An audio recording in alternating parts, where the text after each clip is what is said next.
Boy in the Striped Pyjamas, John Boyne. Chapter 1. Bruno makes a discovery.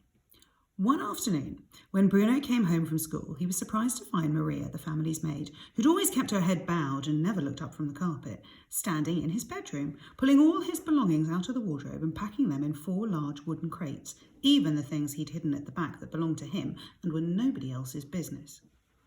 "What are you doing?" he asked, in as polite a tone as he could muster, for although he wasn't happy to come home and find someone going through his possessions, his mother had always told him that he was to treat Maria respectfully and not just imitate the way father spoke to her. "Do you take your hands off my things?" Maria shook her head and pointed towards the staircase behind them, where Bruno's mother had just appeared. She was a tall woman with long red hair that she bundled into a sort of net behind her head, and she was twisting her hands together nervously, as if there was something that she didn't want to have to say or something she didn't want to believe. "Mother," said Bruno, marching towards her, "what's going on? Why is Maria going through my things?" "She's packing them," explained Mother.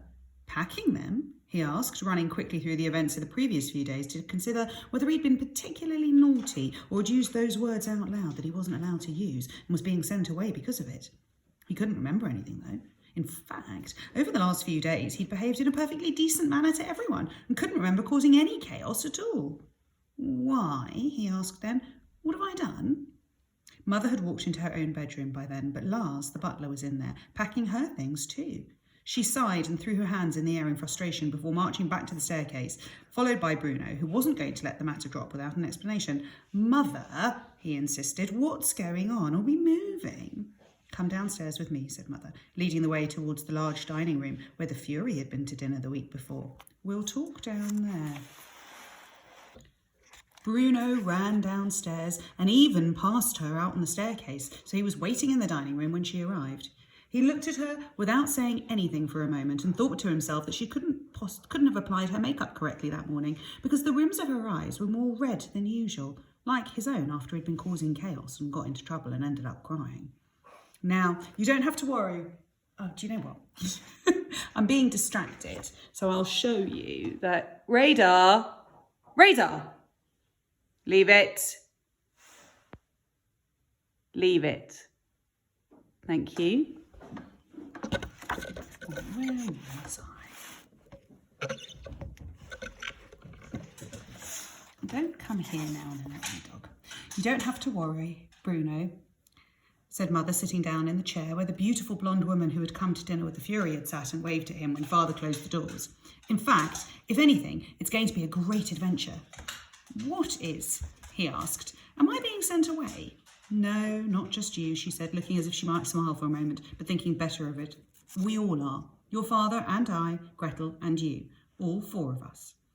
Bruno thought about this and frowned. He wasn't particularly bothered if Gretel was being sent away because she was a hopeless case and caused nothing but trouble for him. But it seemed a little unfair that they all had to go with her. "But where?" he asked. "Where are we going exactly and why can't we stay here?"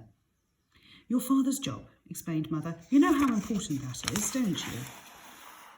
"Yes, of course," said Bruno, nodding his head, because there were always so many visitors to the house, men in fantastic uniforms, women with typewriters that he had to keep his mucky hands off, and they were always very polite to Father and told each other that he was a man to watch and that the Fury had said had big things in mind for him.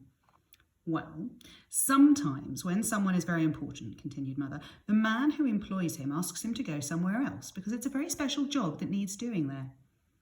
"What kind of job?" asked Bruno, because if he was honest with himself, which he always tried to be, he wasn't entirely sure what job Father did. In school, they had talked about their fathers one day, and Carl had said that his father was a greengrocer, which Bruno knew to be true because he ran the greengrocer's shop in the centre of town. And Daniel had said that his father was a teacher, which Bruno knew to be true because he taught the big boys who it was always wise to steer clear of. And Martin had said that his father was a chef, which Bruno knew to be true because he sometimes collected Martin from school, and when he did, he always wore a white smock and tartan apron, as if he'd just stepped out of his kitchen. But when they asked Bruno what his father did, he opened his mouth to tell him, and then realised that he didn't know himself. All he could say was that his father was a man to watch, and that the Fury had big things in mind for him. Oh, and that he had a fantastic uniform too. It's a very important job, said Mother, hesitating for a moment. A job that needs a very special man to do it. You can understand that, can't you? And we all have to go too, asked Bruno.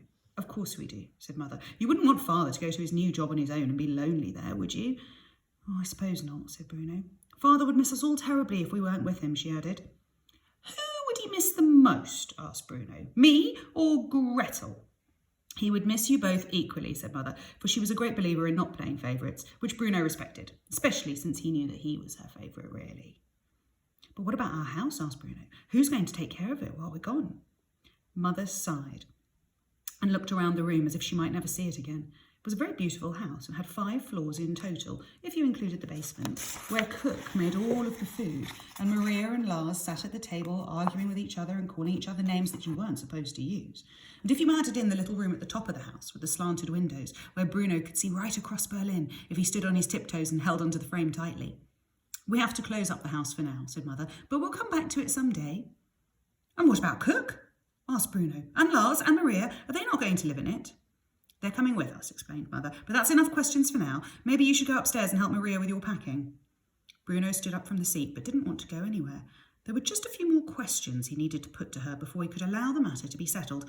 And how far away is it, he asked. The new job, I mean. Is it further than a mile away? Oh my, said Mother with a laugh, although it was a strange kind of laugh, because she didn't look happy and turned away from Bruno as if she didn't want him to see her face. Yes, Bruno, she said, it's more than a mile away.